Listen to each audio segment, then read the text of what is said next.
Hey everybody, this is E from E's Workout Channel. And today this video is going to be a little different than a video I normally would do. This isn't going to be about exercises or supplements. This video is kind of going to be, well, not even kind of going to be, it's going to be religious in nature. And in this video, I'm going to talk about the story of Adam and Eve in the Bible and what it really means. Some of you may not be able to relate to this video, and some of you probably will. I'm not here to offend anybody's beliefs or anything. And please feel free to comment after the video, with your agreements or disagreements. I'm cool with either one. But, I just want to first say I love the book of Genesis in the Bible. That's definitely my favorite book. I think there are some very interesting, powerful stories in Genesis, if you know what they mean. But anyway, I guess let's go ahead and get started.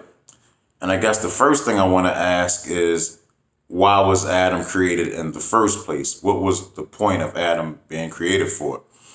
And I want to tell you that the reason Adam was created was to be the immortal ruler of planet Earth.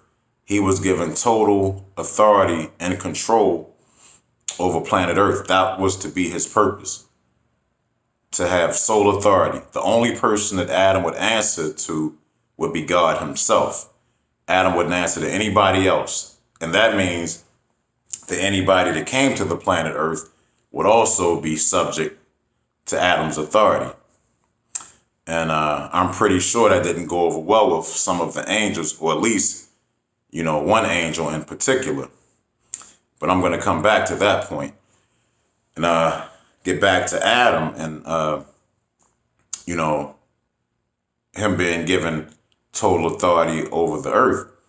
So, as Adam was ruling the planet, Adam, as named the animals and made sure everything was okay. He noticed that the animals were mating, and having young and taking care of their young and, having their families.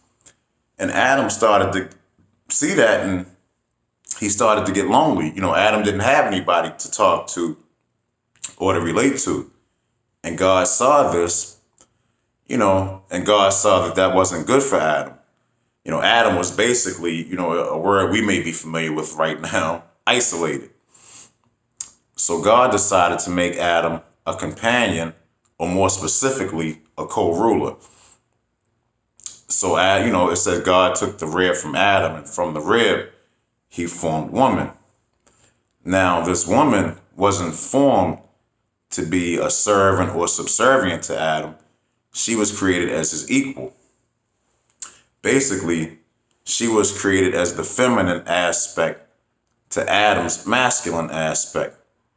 So once the woman was created, basically, the man and the woman were two parts of one whole, meaning when the man and the woman come together, or the masculine and the feminine come together, that creates the complete perfect being, which results in perfect rulership.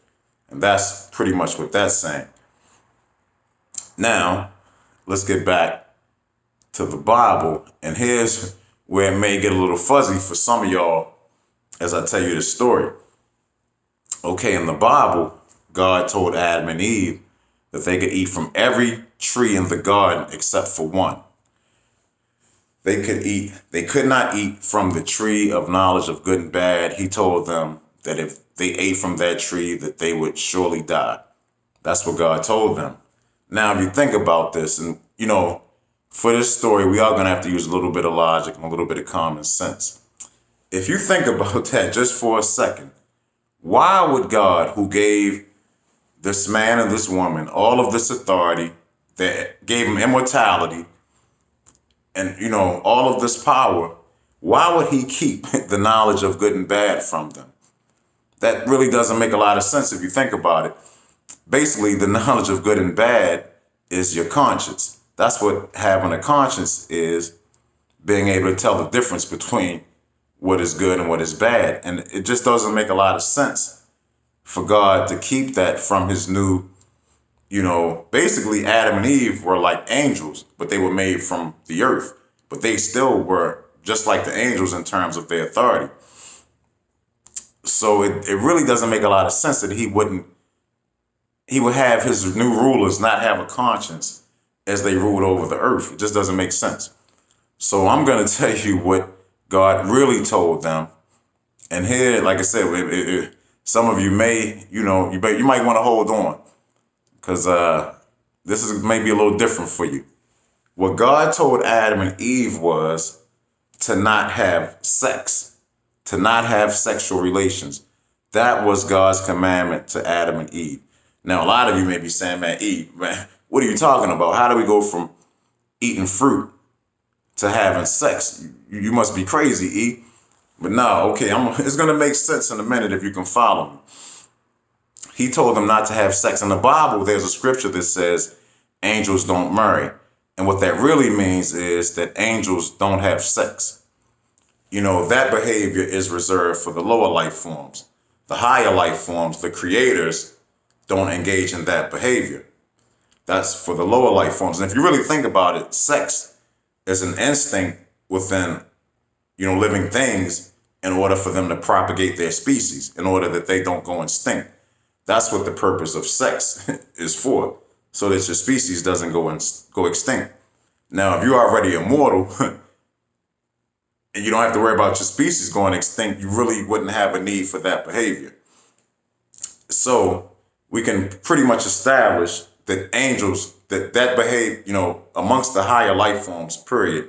Angels, Adam and Eve, anybody created in that manner, sexual relations is taboo. It's a no-no. That behavior isn't tolerated. So now that we understand that, the next thing the Bible mentions is that a serpent came to Eve in the garden and told her, if she ate from that tree of knowledge of good and bad, that she would become like God, knowing all things. Now, let's talk about that serpent for a minute.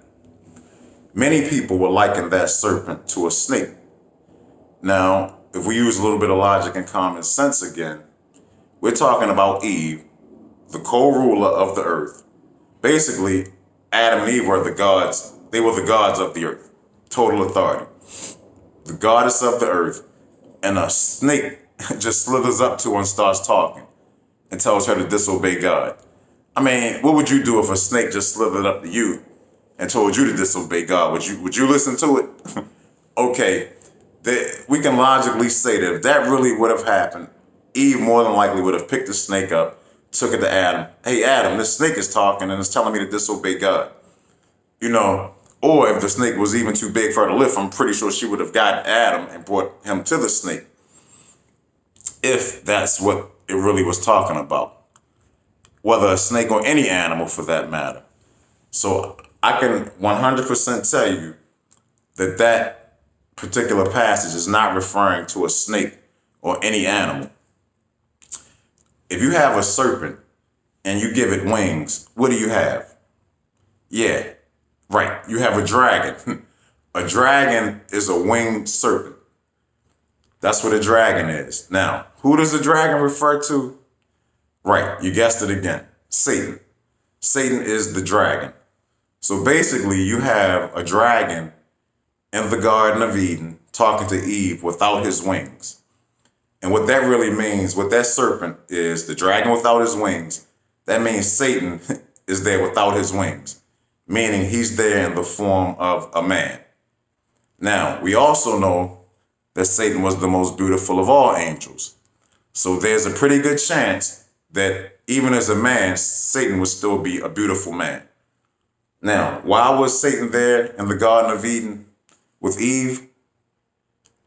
Satan was there to seduce Eve and to have sex with Eve. Satan didn't like the fact that Adam and Eve were given all of this authority, and he was going to do something about it. He didn't want to have to,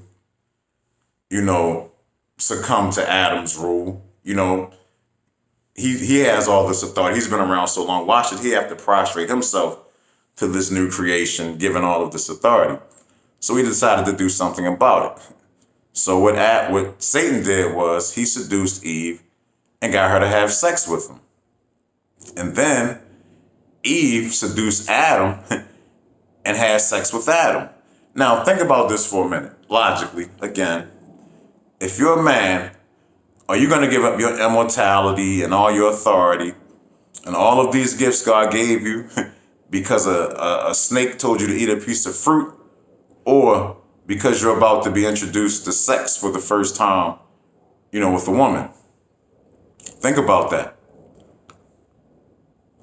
And then in the Bible, after it says they ate the fruit, they decided they needed to cover themselves. How would knowing about good and bad cause you to want to cover yourselves up? No, it wasn't because they ate fruit. It was because they had sex. And they were ashamed of what they did. They knew what they did was wrong. And they felt the need to cover themselves up. They felt the need to cover their private parts, their genitals. That's why they made the clothes, to cover their genitals after what they did. Now, it also mentions, and it'll all make more sense as the story goes on. Now, God comes down, sees that Adam and Eve are clothed now, asks them, what happened? They explain to God what happened. And if you remember in the story, God was pretty ticked with Eve in particular, because not only did Satan corrupt Eve, but then Eve corrupted Adam. So basically, because they had sex and now Eve was going to have children, God's next remarks were to Eve about how her pregnancy, her pregnancy would be and how painful it would be. Now, think about this. If they ate fruit, what would God be talking to Eve about pregnancy for? This was because they had just had sex and now Eve was more than likely going to be pregnant. So, and also God mentioned about, the serpent getting bruised in the head and the other person getting bruised in the heel. And I'll get into that in a little bit too. But basically, as the story goes on, what the story is now saying is that Eve is pregnant. She's pregnant with 2 children, one being Cain, one being Abel. Cain being the seed of Satan, Satan's seed, his evil demonic seed, and the other being Abel, the son of Adam, the good human, seed, or what I really should say is bloodlines. Basically, Eve introduced those 2 bloodlines into the world. The good and evil, basically, is what she introduced into the world with these 2 bloodlines. Like I said, once again, Cain being Satan's son and seed and bloodline, and, Abel being Adam's son and seed and bloodline. So, of course, we know what happens next is that Cain ends up killing Abel. And what that means is that Satan's demonic bloodline just killed off Adam's bloodline, Adam's human good bloodline. He wiped out the bloodline. So if things would have stayed that way, we would have been in some serious trouble, because it would have been all evil. But it didn't go that way. What ended up happening next is that Adam and Eve had another child named Seth. And God adopted Seth's bloodline as his own. So now instead of it being Satan's bloodline versus Adam's bloodline, now it's Satan's bloodline versus God's bloodline. And of course, Satan's bloodline can't kill God's bloodline off. And of course, we know through Seth's bloodline will come God's chosen people, and the Messiah. And I think I'm going to stop with the story right there. And I will just say that also, when Adam and Eve were kicked out of the Garden of Eden and the cherubs were put there with the swords, that signified Adam and Eve losing their immortality and their authority. And at that point, that's when Adam and Eve became human beings. Because when they were first created, they were created not as human beings, but as gods. Flesh, from the earth, but still gods. But anyway, that's what that story really means. Anybody have any comments, any questions, any doubts, please post them. Please like the video. Please subscribe to the channel. I have another interesting video coming pretty soon. But that's it for now. Thanks, everybody. Peace.